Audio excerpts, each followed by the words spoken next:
Buenas tardes, estamos en su programa La Misión Continúa. Veíamos anteriormente que Jesús, que ama, que libera, sanaba enfermos y también expulsaba demonios. Y lo hacía precisamente para liberar de cualquier atadura que sufría. Se pensaba que la persona endemoniada era una gran pecadora, es decir, a los enfermos se les consideraba endemoniados y por ser pecadores. Pero hemos ido aclarando cómo Jesús toma el lenguaje del tiempo para hablarnos de cómo el Señor quiere sanación y cambia también las formas de pensar. Demonio, decíamos, diablo, Satanás, son expresiones que indican males concretos que se oponen al reino de Dios y representan las fuerzas malignas del antirreino. Hablar del demonio y de mal en tiempos de Jesús era lo mismo. Jesús, decíamos, tomó el lenguaje cultural de la época y una vez dijo a las autoridades judías: el padre de ustedes es el diablo. Y luego explicó: hijos del diablo son los asesinos, los mentirosos, los que defienden y sostienen sociedades mentirosas, corruptas e impunes. Otra vez, hablando a los 12 apóstoles, dijo el Señor: uno de ustedes es un diablo. Y estaba hablando concretamente de Judas, que lo traicionaría. Durante la última cena, el texto sagrado de la Escritura recuerda esto: cuando el diablo había sugerido a Judas Iscariote que lo entregara a Jesús, enseguida ese texto dice: cuando Judas recibió aquel trozo de pan mojado, Satanás entró en él. En este caso, diablo y Satanás simbolizan la traición, la ambición, la negación del proyecto de Dios. Decir traición es lo mismo que decir Satanás. La primera carta de Juan dice que los hijos del diablo son los que no practican la justicia, los que no aman a su hermano y se esconden en tantas mentiras. Pensemos en algunos de nuestros políticos que engañan a la gente. Bien, este texto puede servir para desenmascararlos. Los evangelios relatan que los espíritus malos sabían quién era Jesús. Esto quiere decir que las fuerzas del mal no eran ingenuas ni ignorantes. Atentaban contra Jesús de todas las maneras, incluso esparciendo a los cuatro vientos su mesianismo. ¿Para qué? Para crear confusión. En la época, de vez en cuando aparecían personas que se presentaban como Mesías, profetas, hijos de Dios, y provocaban alborotos populares. La policía de Herodes y del Imperio Romano entraban en acción reprimiéndolos con violencia, como se hace hoy cuando la gente se alza, se les reprime con gran violencia. Jesús, para expulsar demonios, es decir, para vencer todo tipo de mal, Nunca organizó sesiones especiales, nunca hizo largas oraciones agitadas. Simplemente el Señor enfrentaba el mal con firmeza, donde este mal estuviera, desenmascarándolo, y acogía a las personas con atención, con amor, liberándolas. La gente, ¿cuál era su reacción? Saltaba de alegría. El hombre se fue, nos dice un texto, y comenzó a divulgar por la Decápolis, por esa región, todo lo que Jesús había hecho por él. Y todos quedaban admirados. La gente abierta de corazón, los cerrados en su cabeza y en su corazón, a todo esto le llamaban diabólico. Cuando en la Biblia encontramos las palabras demonio, diablo, Satanás, espíritu impuro, podemos sustituirlas por la palabra mal. Es el mismo sentido. El demonio es el mal que domina y explota, como la codicia y el autoritarismo. El diablo es el mal que divide, desune y dispersa, como las desigualdades sociales, las calumnias. Satanás es el mal que atenta y quiere desviar del camino del bien, como la propaganda perversa, el miedo, la cobardía, la búsqueda desenfrenada de placeres malignos. El espíritu malvado, impuro, es el mal que contamina nuestra vida, nuestra mente, nuestro corazón, todo como las ideologías, las mentalidades perversas y las malas inclinaciones. Curar enfermos y expulsar demonios son expresiones que frecuentemente aparecen juntos en los evangelios. Y todo esto es para decir que Jesús practicó la misericordia y al mismo tiempo luchó contra las fuerzas del mal para devolver vida y dignidad. Él hizo todo esto para testificar que el reino de Dios había llegado. Es el mensaje más importante que debemos saber extraer, tomar de todos estos episodios que nos hablan de enfermedades y de posesiones.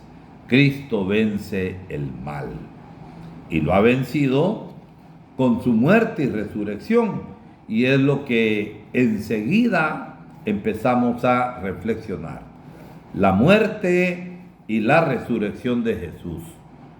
Jesús fue ganando mucha simpatía en medio del pueblo, pero también podemos verlo en los evangelios, encontró fuerte oposición desde el principio.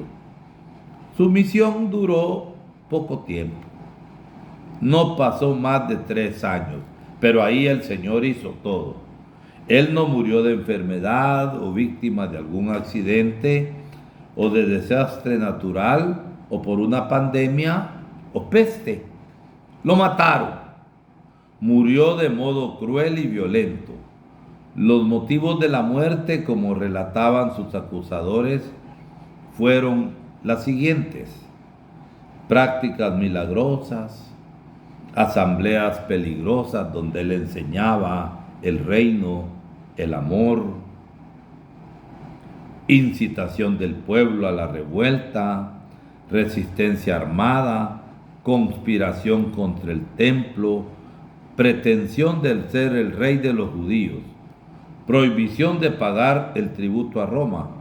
Estas eran acusaciones gravísimas, pero eran falsas, pero de eso lo acusaron. Realmente Jesús, por haber sido fiel al proyecto del Padre, entró en choque con los proyectos de marginación exclusión y de muerte dominantes en la época, como sigue entrando hoy con aquellos modos de gobierno explotadores, tiranos y corruptos. Transgredió leyes y normas para devolver el verdadero sentido de la ley de Dios. Denunció el templo como lugar de explotación y marginación. Está escrito que mi casa es casa de oración y ustedes la han convertido en cueva de bandidos, de ladrones, de asaltantes. Al expulsar a los que vendían, también quería decir que el templo se había convertido en casa de demonios. De hecho, el verbo expulsar era usado para exorcizar demonios, para expulsar demonios. Habló abiertamente de la destrucción del templo. Jesús no desagradó solamente a los jefes del templo, sino también al pueblo, pues muchos habían hecho del templo un medio de vida. La gran mayoría del pueblo de Jerusalén consideraba el templo algo intocable. Y Jesús no está en contra de la santidad del pueblo como casa de Dios. Está en contra de las actitudes de injusticia que pueden darse dentro de esas cuatro paredes, pero de esa gente que no busca a Dios y que tampoco Dios mora en ellos. Llamó zorro a Herodes por estar derramando y bebiendo la sangre del pueblo por medio de pesados impuestos y violentas represiones. Condenó los poderes que reducían a los pueblos a mercancía para saciar su sed de ganancias y ambiciones, como hoy las grandes clases dirigentes ricas que se enriquecen con el hambre del pueblo. Desenmascaró al Imperio Romano con su poderoso ejército.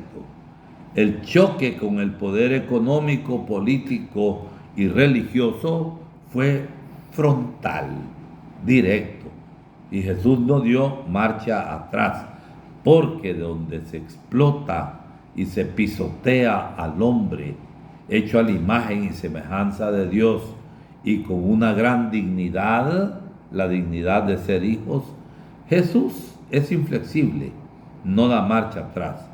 Caifás, el sumo sacerdote de la época, ante el Consejo Supremo de los Judíos, habló claramente. ¿No ven que es mejor que muera uno solo por el pueblo y no que muera toda la nación? El resultado era cuestión de tiempo.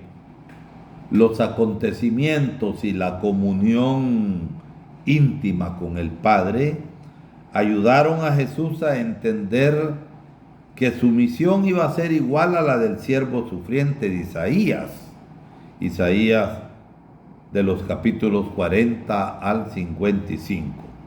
Pasión y muerte dolorosa en favor de la vida de las naciones. Jesús celebró la cena pascual, ofreció su vida por la redención del pueblo. Después de los últimos mensajes a sus discípulos, se fue al monte de los olivos y allí, en profunda comunión e intimidad con la voluntad del Padre, Jesús renovó su compromiso de fidelidad y entrega total. Que no se haga según mi deseo, sino, Señor, según tu voluntad. El proceso contra Jesús fue viciado, fue una farsa apresurada, con falsos testigos, sin el mínimo de legalidad, como sucede hoy. Las torturas y el sufrimiento fueron violentos, insoportables. La postura de Jesús, callado, consciente, firme, sereno, con dignidad, fue la denuncia más grave contra tanta falsedad. La confesión del oficial romano, poco después de la muerte de Jesús, era el reconocimiento de la derrota del sistema perverso que representaba y de la victoria del crucificado. Realmente este era el Hijo de Dios. La muerte por crucifixión no fue por casualidad.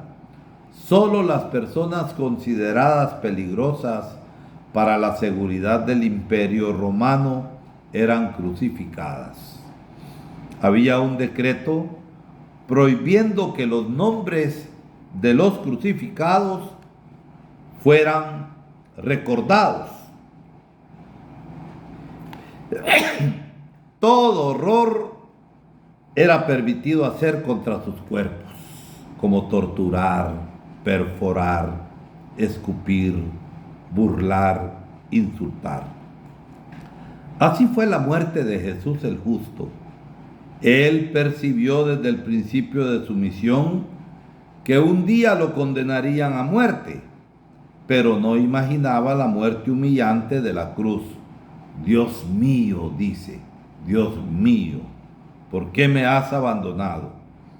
La crucifixión de Jesús fue la perversión cruel del sistema demoníaco para callar su voz y su proyecto, como pretenden hacer con aquellos que luchan por la justicia y los matan. Y después de muertos hablan más fuerte, como nuestros mártires. Pero Jesús resucitó. ¿Por qué están buscando entre los muertos al que vive? Él no está aquí. Resucitó. Con la resurrección de Jesús, resucitó también su sueño, un proyecto de vida plena y de libertad verdadera para todos. El futuro estaba de pie. Resucitaron también sus discípulos. Los 2 discípulos de Emaús, al desaparecer Jesús, después de la bendición del pan, porque ellos le habían dicho, Señor, quédate con nosotros, decían, ¿no sentíamos arder nuestro corazón mientras nos hablaba por el camino y nos explicaba la Escritura?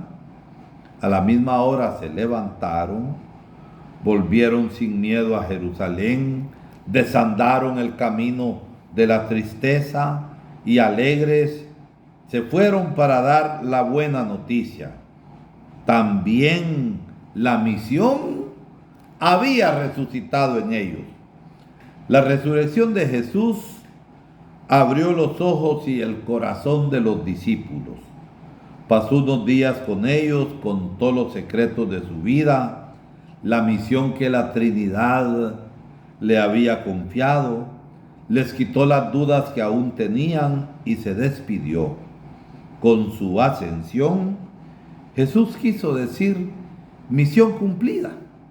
Ahora les toca a ustedes, vayan a todos los pueblos. Jesús aseguró que seguiría presente, pero de otra manera, no como en Galilea, sino por la fuerza del Espíritu. Se me ha dado todo poder y gloria, y yo estaré con ustedes todos los días hasta el fin del mundo. Vayan y prediquen el Evangelio. Después de la ascensión, los discípulos y los apóstoles, juntamente con algunas mujeres y María, la madre de Jesús, pasaron unos días en oración. Comenzaron a releer la vida de Jesús por medio de las antiguas profecías, y fue un proceso comunitario, como estamos haciendo con el sínodo, caminar juntos, discerniendo, compartiendo y llevar la misión juntos. Aquella primera novena de la historia de la iglesia fue maravillosa en su simplicidad. entre oraciones y salmos, reavivaron la memoria de Jesús. María, su madre, tuvo un papel decisivo. Muchas preguntas se dirigían a ella. Los discípulos querían saber más acerca de la infancia de Jesús. Sin duda, le preguntaron acerca de su nacimiento, pregunta que estaba en el aire desde hacía mucho tiempo. Los primeros discípulos, al tomar conocimiento del nacimiento extraordinario de Jesús directamente de la madre, deben haber quedado muy alegres, pues algo similar venían ellos sospechando, casi diciendo: eso es lo mejor que yo imaginaba, pero tenía miedo de hablar. Y deben haber comentado: Jesús, nuestro Maestro, fue tan auténtico que solo podía venir de Dios Padre. Es realmente el Hijo de Dios. María debió haberles contado acerca de las visitas de los pastores y de los sabios venidos de lejos, de la profecía dolorosa que Simón le había dicho. Recordó hechos de la vida de Jesús niño, adolescente y joven, y cómo en él se fue aclarando la misión mesiánica. Él era el Mesías. Los discípulos escuchaban y grababan en su corazón todo aquello.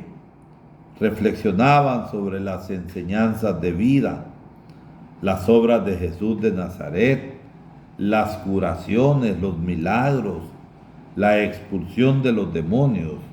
Todo iba siendo más claro para la misión de ser predicadores de la buena noticia del Evangelio del reino de Dios. La fuerza del Espíritu Santo los llenó de coraje, de sabiduría, de ardor misionera. Con inmenso júbilo interior, reconocieron en Jesús de Nazaret el Hijo de Dios, el Señor, el Salvador, el ungido, el Cristo. No tenían más dudas y comenzaron a testificarlo públicamente sin miedo. Por tanto, que todo el pueblo de Israel reconozca que a este Jesús crucificado por ustedes, Dios lo ha nombrado Señor y Mesías. Los apóstoles y otros discípulos se convirtieron en misioneros de la buena noticia de Jesús, difundiéndolo por todas partes. Por eso, el movimiento de Jesús fue creciendo. Surgieron las primeras comunidades con un mínimo de estructura y el máximo de espiritualidad. Repito, surgieron las primeras comunidades con un mínimo de estructura y máximo de espiritualidad. Nosotros a veces nos preocupamos tanto de la estructura y dejamos a un lado la espiritualidad. La novedad de Jesús de Nazaret, el Cristo y Señor, era tan grande y tan distante del conocimiento humano que no fue fácil mantenerla intacta y libre de interpretaciones distorsionadas. Los 4 evangelios fueron escritos exactamente para guardar la memoria de Jesús, con el fin de amarlo, seguirlo y dar testimonio de él a todos. No se trata de una biografía, ningún evangelio es una biografía. Guarda su memoria para que lo conozcamos, lo amemos, lo sigamos y demos testimonio de él a todos. Adelante. Esa es la misión que nos corresponde como cristianos. Cristiano no es el simple bautizado. No es que el bautismo sea simple, es lo más grande. Pero cristiano es aquel que vive el bautismo. El que no lo vive no es cristiano, porque se llama cristiano y posiblemente será bautizado el mentiroso, el injusto, el opresor, el corrupto, que quiere impunidad. Y cristiano es aquel que sigue a Jesús y que con sus hechos y con su vida da razones de Jesucristo el Señor. Ánimo y adelante en la misión que el Señor nos ha encomendado. Que Dios les bendiga. Pasen buena tarde.